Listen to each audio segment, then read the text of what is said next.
Hello friends, welcome back to our YouTube channel. आज हम आपके लिए जो वीडियो लाए हैं उसका टॉपिक है न्यू केवाईसी रूल्स जो कि इम्प्लीमेंट हो चुके हैं इस फाइनेंशियल ईयर के लिए for investment in mutual funds. तो अगर आप म्यूचुअल फंड्स में इन्वेस्टमेंट करना चाहते हैं या आपका एग्जिस्टिंग इन्वेस्टमेंट है उसमें रिडम्पशन में रुकावट ना आए, आपको अपने mutual funds as it is चलाने हैं, कोई दिक्कत ना आए, तो आपको इन रूल्स को जानना बहुत जरूरी है। केवाईसी रूल्स में एक बहुत बड़ा बदलाव आया है सेबी द्वारा। उस केवाईसी को कैसे अपडेट करना है, कैसे चेक करना है कि आपकी केवाईसी ठीक है या नहीं, इसी पर आज की हमने ये वीडियो बनाई है। तो इस वीडियो को एंड तक जरूर देखिएगा। तो चलिए वीडियो को शुरू करते हैं। New KYC rules for investments in mutual funds. Now the new rules have been implemented for the investment and redemption of mutual funds. Mutual funds investors who have not updated their folios with the Aadhaar number and relying instead on traditional proofs like bank statement, utility bills will face a crucial juncture. उनको एक बहुत बड़ी problem होने वाली है। आधार की necessity बढ़ती जा रही है। As per the new KYC rules, Aadhaar became mandatory to invest and redeem mutual funds. हम इसका वीडियो में कवर करेंगे कि कैसे आप अपना केवाईसी स्टेटस को चेक करें, केवाईसी स्टेटस को अपडेट करें, जिससे कि आपको म्यूचुअल फंड्स के इन्वेस्टमेंट करने में, रिडम्पशन करने में कोई दिक्कत नहीं आए। Aadhaar KYC mandate, SEBI has implemented new KYC rules जो कि एप्लीकेबल है 1 अप्रैल 2024 से 2024-25 फाइनेंशियल ईयर से, जिसमें मैंडेट किया है सेबी ने कि आधार बेस्ड वेरिफिकेशन होना चाहिए अगर आप म्यूचुअल फंड में इन्वेस्टमेंट करते हैं। Investors who have not linked their Aadhaars are barred from purchasing new mutual fund units. Investors need to verify their compliance status with KRA. उन्हें अपनी केआरए के साथ अपने कंप्लायंस स्टेटस को चेक करना है। वो कैसे करना है हमने वीडियो में आगे डिस्कस किया है। Existing investors with KYC registered or KYC verified status can continue their investment but must resubmit official valid document for fresh investment।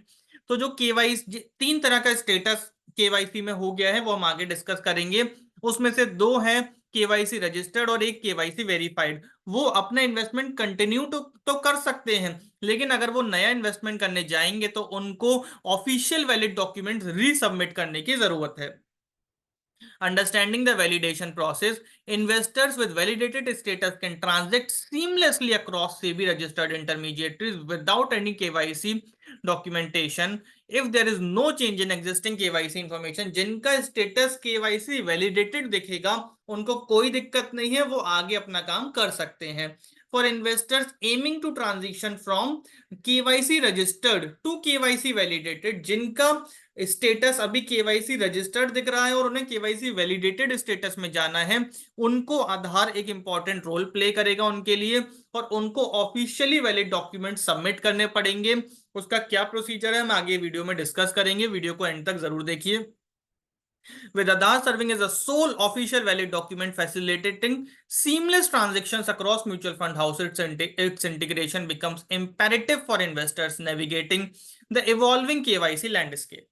With the implementation of new rules, KYC, investor की KYC को या investors KYC को 3 part में बांट दिया है। Validated, जो किसी को उसको कुछ भी करने की जरूरत नहीं है, उसका सब कुछ ठीक है।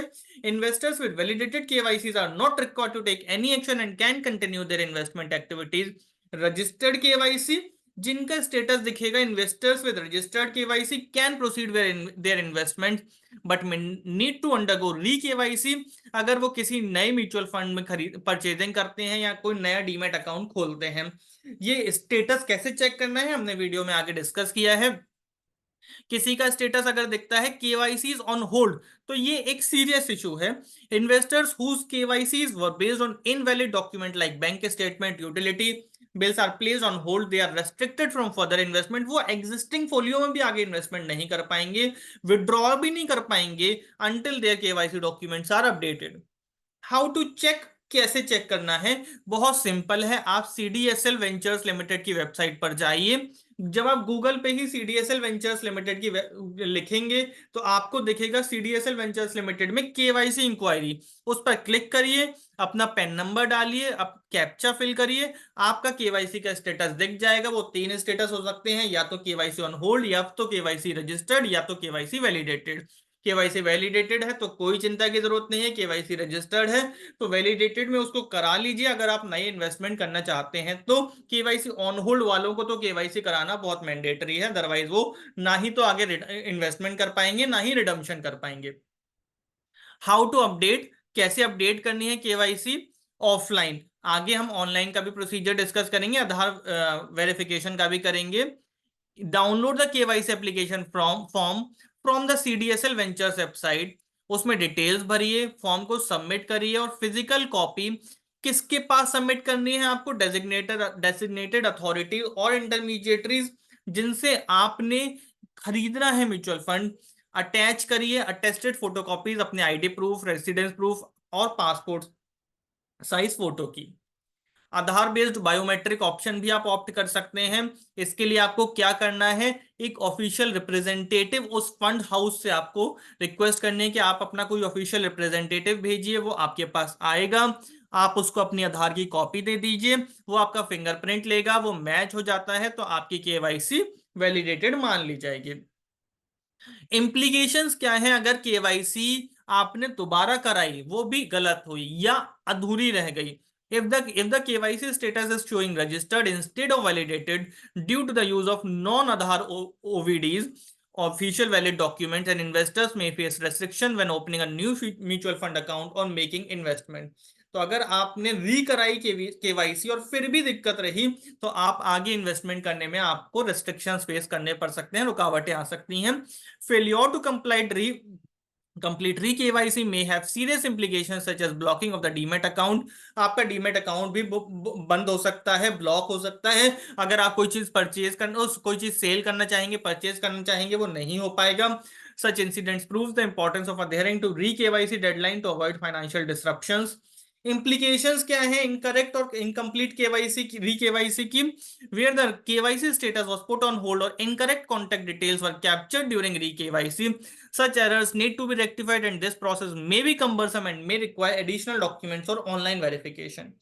Incorrect details आपके म्यूचुअल फंड रिकॉर्ड में एक कंसर्न हो सकती है, लेकिन आपको इतना घबराने की जरूरत नहीं है क्योंकि वो जो कंसर्न है वो आपके बैंक के केवाईसी के रिकॉर्ड्स को इंपैक्ट नहीं करने वाली है। लेकिन आपको एक बात ध्यान रखनी है कि अपनी कोई भी सेंसिटिव बैंक इंफॉर्मेशन आप किसी के भी साथ केवाईसी कराते हुए भी ऐसे शेयर ना करें अगर आपको कोई भी अनऑथोराइज्ड यूजेज लगता है उसका। तो ये एक हमारी छोटी सी वीडियो थी जिसमें हमने बताया कि केवाईसी रूल्स में क्या अपडेट हुआ है। हमारे चैनल @पर्सनल टैक्स को आप सब्सक्राइब कर सकते हैं ऐसी वीडियोस का लिंक सबसे पहले पाने के लिए। आप हमें कमेंट में बता सकते हैं कि आप हमसे और किन टॉपिक्स के ऊपर वीडियोस बनवाना चाहते हैं। Thank you very much.